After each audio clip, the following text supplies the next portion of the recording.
Praise y'all. I hope y'all having a wonderful day. This is Brother Daniel with Burning Lamps. It's been something on my mind, and I want to talk about this, the end times that we living in, and how the enemy, Satan, is working hard to distract us from what's coming and what's happening right now.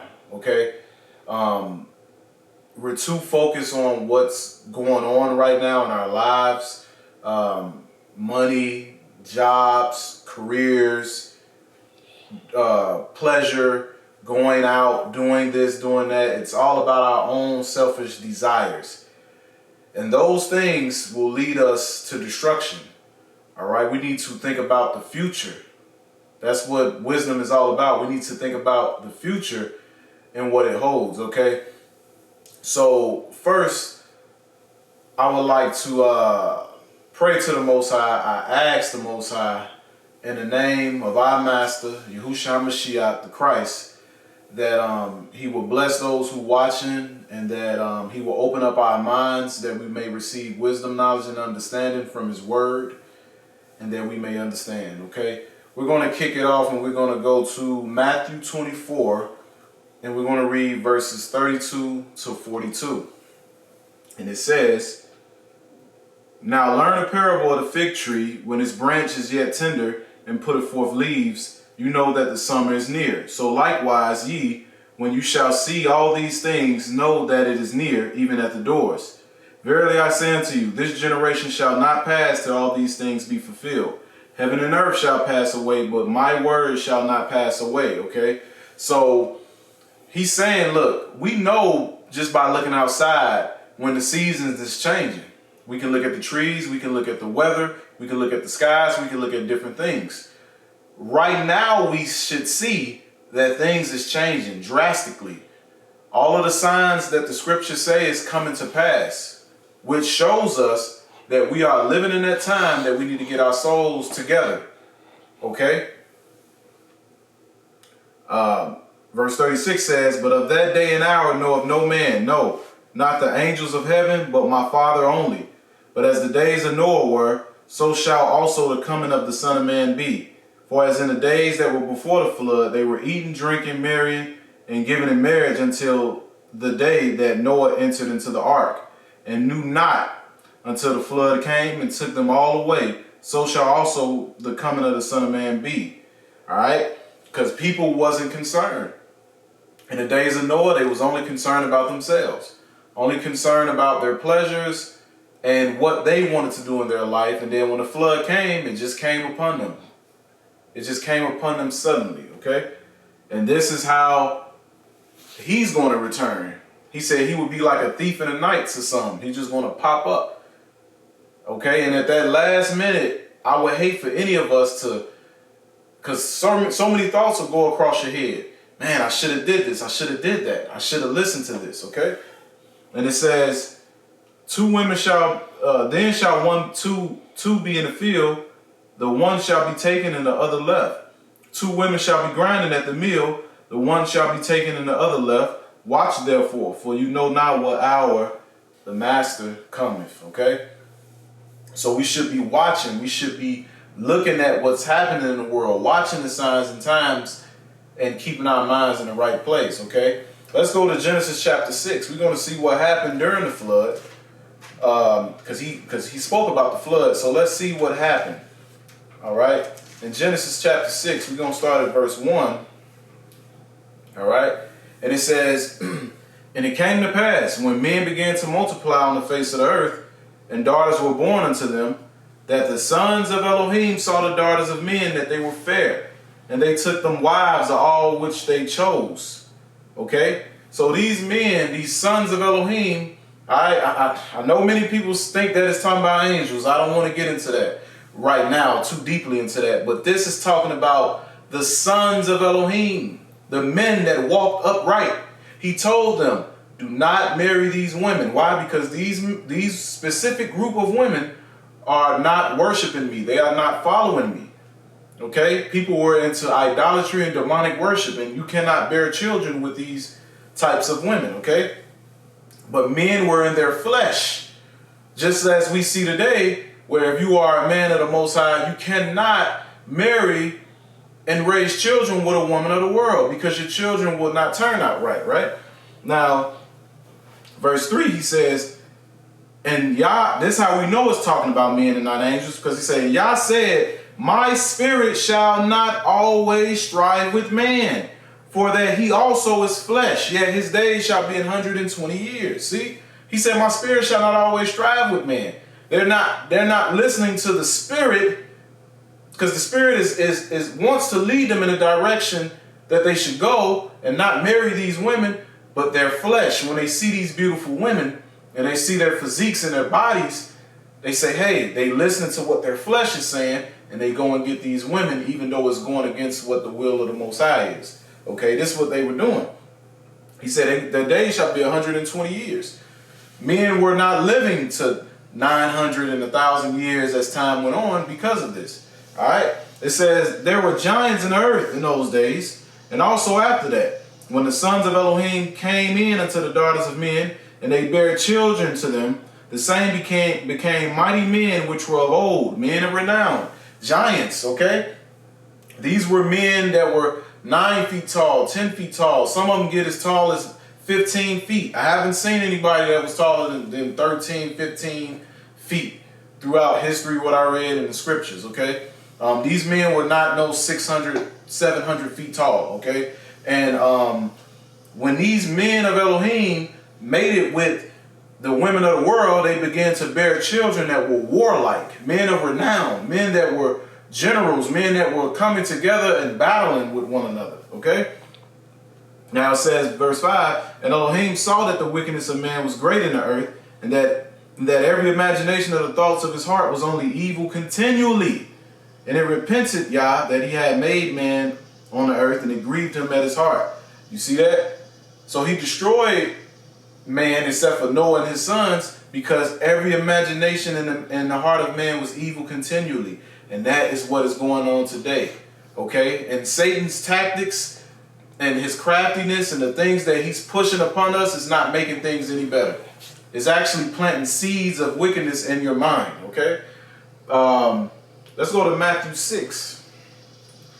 Let's go to Matthew 6, because the Most High told us in the book of Genesis that we need to be fruitful and multiply, that we have to be productive, right? But Satan actually uses this against us, okay? He created a abstract construct, a system that is pretty much deceiving, okay? It's okay to make money. I'm not saying that making money is a problem, but the problem is that when we believe that our whole life revolves around making money, that's the problem. Making money is not a problem. I repeat, money is actually not a bad thing. It's how you look at money is where your heart is with money. And Satan is pushing this narrative upon the whole earth, okay? That your whole life just revolves around money and materialism. And we're going to see what the master said about that, all right? And we're going to read in Matthew chapter 6. He says, no man, verse 24, I'm sorry. He says, no man can serve two masters, for either he will hate the one and love the other, or else he will hold to the one and despise the other. You cannot serve Elohim and Mammon, okay? So whoever you serve, they reward you, right? Whoever you serve, unless you're a bondman, right? Chattel slavery, like our ancestors was, they're rewarding you with something, okay? They're rewarding you, right? And even slavery that happened throughout the years, the slaves lived on the master's land, right? Even though it wasn't a life to live, but that's just how it was, right? But when we look at a servant, not a slave, a servant, he's actually rewarded something, right? So we seek to serve the masters of the world, right? Who created this illusion, because we want all the material things that comes with the world, right? But the Most High said that if you serve me, right, follow his purpose, that he will give you those things in righteousness that your heart desire, right? Many of us, we think our purpose only revolves around money and some type of grand career or entrepreneurship, and that may be a part of it, but we only think of that. And you can go down a path and a road of infutility because you're searching for a career path. And you think that that's what your purpose is about. But see, one thing I realized through my mistakes and errors, that the Most High's purpose for us revolves around serving others. It's not about us and what we feel is best and all these different things, right? Getting inspired by these content creators and stuff like that. No. All right? But we're going to go to Revelation chapter 18. Revelation chapter 18. And we're going to read verse 17 through 21. I'm going kind of fast. I didn't want this video to be, super long. Revelation 18, chapter 18, verse 17. And we're going to go to 21. It says, "For in 1 hour so great riches has come to naught, and every shipmaster and all the company in ships and sailors, and as many as trade by the sea, stood afar off and cried when they saw the smoke of her burning, saying, What city is like unto this great city?" This is talking about Mystery Babylon. Mystery Babylon in the end times is going to be destroyed. Mystery Babylon is a city that is the trading central, the trading, how can I put it? It's a city, right, that is the leader of the trades of the whole earth, okay? The merchants of the whole earth. Import, export, okay? Import, export, all right? And I'm going to get more into that in another video, but this city is the beacon, it's the Mecca, it's the center point of the world for trading goods for money, okay? And all you got to do is think about the World Trade Center, trading stocks, right? I don't want to get into that, but I mean, you could, the waters, ships, the merchants coming in, all right? When this city is destroyed, the whole economic system that we know will be destroyed, right? That is in power today. All right. Verse 19, it says, "And they cast dust on their heads and cried, weeping and wailing, saying, Alas, alas, that great city, wherein were made rich all that had ships in the sea, by the reason of her costliness. For in 1 hour she is made desolate. Rejoice over her, thou heaven, and you holy apostles and prophets, for Elohim have avenged you on her. And a mighty angel took up a stone, like a great millstone, and cast it into the sea, saying, Thus with violence shall the great city Babylon be thrown down, and shall be found no more at all." You see? And he said, reward her as she have rewarded you. Right? Think about that. This system, this is the kingdom that we're living in. So we have to work. We have to be productive. We have to make money. We have to do these things. But in the end, you got to really think about what this city, this system has rewarded you. Okay? The Most High has rewards for us that's far beyond what this system can give. We can't even fathom, right? Revelation chapter 20, verse 12 to 15. We're going to go to Revelation chapter 20, verse 12 to 15. It says, "And I saw the dead, small and great, stand before Elohim, and the books were open. And another book was opened, which is the book of life. And the dead were judged out of those things which were written in the books according to their works." Their works. So we have been brainwashed to think that work only revolves around money. If I'm not making money, it's not work. But when you go and help the elderly, or when you help this person or do this or do that, that's work. When you're preaching, or when you're using the talents and gifts that the Most High have gave you, whether it's art, whether it's authorship, writing, music, videography, preaching, teaching, a pastor, prophet, prophetess, whatever it is, that's work. And when a person go out and murder someone and steal from them, that's work too. It's evil works. And it says, "And the sea gave up the dead which were in it. And the death and hell were delivered up the dead, and death and hell delivered up the dead which were in them, and they were judged every man according to their works. And death and hell were cast to the lake of fire." This is the second death. There will be no more death. "And whosoever was not found written in the book of life was cast into the lake of fire." All right. This is serious. So we go to Revelation chapter 21, verse 7 through 8. It says, he that overcomes shall inherit all things, and I will be his Elohim, and he shall be my son. Overcome sin. Overcome your own self, flesh.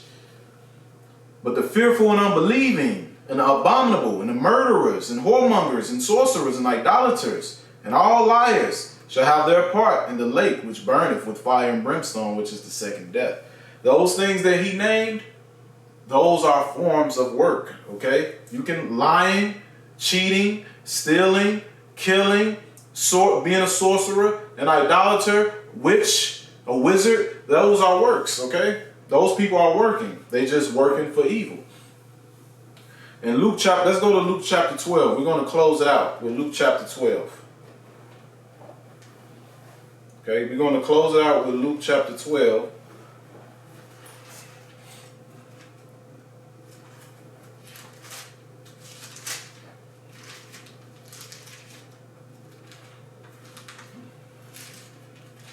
Luke chapter 12, verse 15. And he said unto them, take heed and beware of covetousness, for a man's life consists not in the abundance of things which he possess. Right? Your life don't consist of how much you have. Right? So the Most High is not telling us that we need to go sleep under a viaduct. But what he is saying is that once again, when you look at the world and when you look at social media and all these different social media apps like Instagram and other things, reality TV shows, is all based upon I drive this type of car and I have this type of purse and I wear these types of clothes and I do this and I do that, right? And people think their life revolves around that. If you have the money and you want to get this type of car, that's up to you. But people think their life revolves around that. That's the problem. You are not created just for that. All right? Verse 16 to 21, it says, and he spake a parable unto them, saying, the ground of a certain rich man brought forth plentifully. And he thought within himself, saying, what shall I do? Because I have no room to store my fruits. And he said, this will I do. I will pull down my barns and build greater. And these will I bestow all my fruits and my goods. And I will say to my soul, soul, thou hast much goods laid up for many years. Take thine ease, eat, drink, and be merry. But Elohim said unto them, thou fool, this night your soul shall be required of you.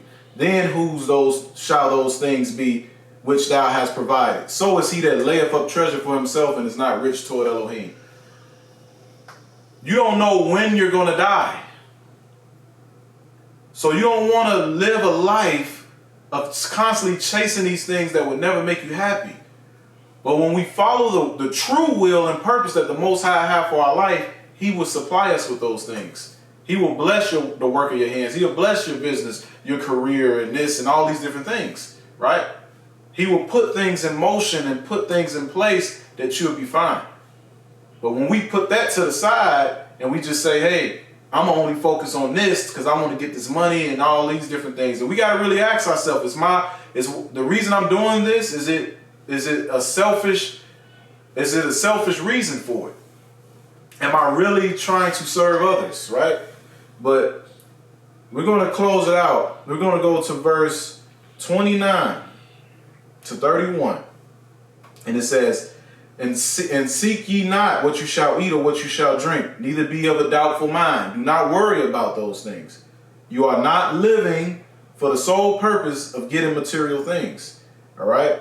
And thinking that my life is not going to be good until I have all these things. That's why so many people get those things and they still unhappy. For all these things do the nations of the world seek after. And your Father knoweth that you have need of these things, okay? And he was speaking, the children of Israel are meant to do the Father's purpose and will, okay? But he said many of the nations of the world, they served idols and do witchcraft and all these things to try to obtain material things. People literally sell their soul. But we need to follow the purpose and will the Most High has for our life, right? And not I think this career is the Most High's purpose. You're thinking, you're guessing, okay? I'm not saying a career may not revolve around the Most High's purpose, but if you're guessing and thinking, And then you for wondering why you still feel a burden, or you don't feel happy, or you feel lost, is because probably you're not walking and following the Most High's true purpose and will for your life. All right? And then he says, 31, but rather seek ye the kingdom of Elohim, and all these things shall be added unto you. How do you seek the Most High's kingdom and seek him and seek to do righteousness? Follow his ways, follow his commandments, be obedient to him, seek to please him, and follow his purpose and his will. Okay? Not, oh, I'm living to do my dream job. As you know, people have all they different dream jobs, right? And you may get this job and down the line you're still not happy, because that's not the Most High's purpose and will for you. That job, you may have to do your job and the Most High's purpose and will together, right? But the problem is that we think, well, I'm gonna just go this path or go this career, or I'm gonna start this and I'm gonna do this business and this is his purpose. No, that's a good way for you to provide for yourself, your family, and take care of yourself. But his purpose and will may very well be something else that you should be doing that will probably guide you in a whole other direction that you never even thought of. You may look up and you say, hey, I want to do this, but the Most High, like, I have more for you. I wanted to give you more. But since you want to go that way, okay, I'm going to let you be miserable. We have to seek the Most High's will and his purpose for our life, because all these things will fade away. All of it. From the dust and from the dirt it came, and it shall go back, including us. So we need to not take this lightly, because things are changing and we see how wicked the world is becoming. The world is becoming very, very, very wicked. People are becoming heartless and cold. And we don't want to wait to the last minute, because we were so distracted with all these different things, and then it'd be too late for us, right? Or you're in the midst of dying and now you're thinking about all these things you should have done. All right? So I like to give all praises to the Heavenly Father, the Most High. And I pray that, those who watch this are blessed and they have a good day.